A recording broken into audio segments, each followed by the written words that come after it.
500 वर्ष पूर्वे श्री चैतन्य श्री मंदिर को श्री जगन्नाथ को दर्शन करवार्थे आसीथिले जगन्नाथ दास भक्ति रे सेते मजी जाइथिले हजी जाइथिले निज को आपायित करिथिले जे श्री मंदिर रे जगन्नाथ सम्मुख रे जगन्नाथ दास को श्री चैतन्य अति बड़ी उपाधि भूषित करथिले आज्ञा आज्ञा तेनु आज्ञा कहनांती आमर भागवत संपूर्ण भागवत केउथिरे लेखा जाइछि आज्ञा देवनागरी लिपि संस्कृत रे लेखा जाइछि कृष्ण द्वैपायन व्यासंकर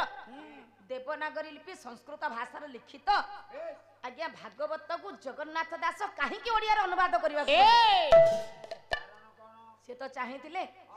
नूतन भागवत उठे लिखि पारि थान हेले सेही भागवत को से ओडिया रे अनुवाद करिछन आज्ञा प्रत्येक वर्ष तांकर माता पद्मावती देवी श्रीमंदिर मुक्ति मंडप पाठ कर कार्तिक मास आज्ञा भागवत